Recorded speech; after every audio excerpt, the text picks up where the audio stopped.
প্রশ্ন করিও কোরআন তুমি আর একটু ব্যাখ্যা করে আমাদেরকে বুঝিয়ে দাও।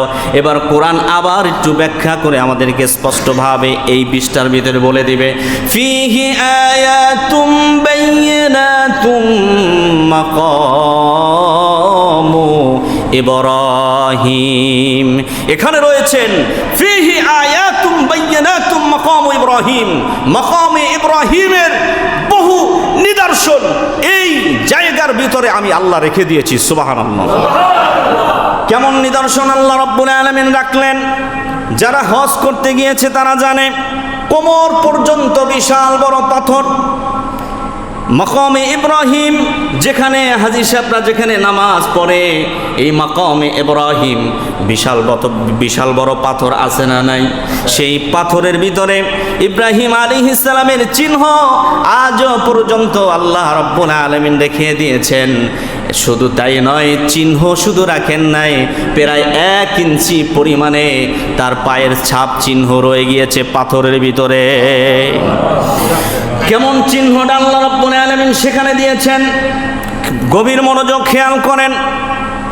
চিহ্নটা আসলো কোত্থেকে?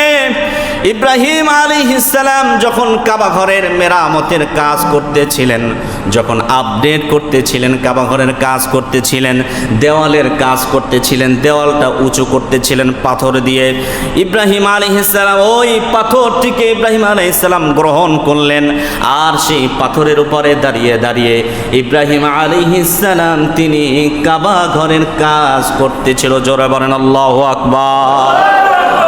ইব্রাহিম আলাইহিস সালাম সেই পাথরের উপরে দাঁড়িয়ে কাবা ঘরের কাজ করতেছিল। ইব্রাহিম আলাইহিস সালাম যখন তিনি মনে করতেন যে আমার একটু উপরে উঠতে হবে, আমার একটু উপরে উঠতে হবে, ইব্রাহিম আলাইহিস সালাম যখন এটা তিনি মনে করতেন, পাথর ইব্রাহিম আলাইহিস সালাম আজকে লিফট যেরকম করে আমাদেরকে উপরে নিয়ে যায়, 120 তলা পর্যন্ত লিফট আমাদেরকে 120 তলায় নিয়ে যায়, 70 তলায় নিয়ে যায়, 60 তলায় নিয়ে যায়, 30 তলা পর্যন্ত আমাদেরকে নিয়ে যায়। লিফটের মতো আজকে যে লিফট আবিষ্কার হয়েছে, সেটাও ইব্রাহিম আলাইহিস সালামের এই পাথর থেকে বিজ্ঞানীরা লিফট আবিষ্কার করেছে। জোরে বলেন আল্লাহু আকবার।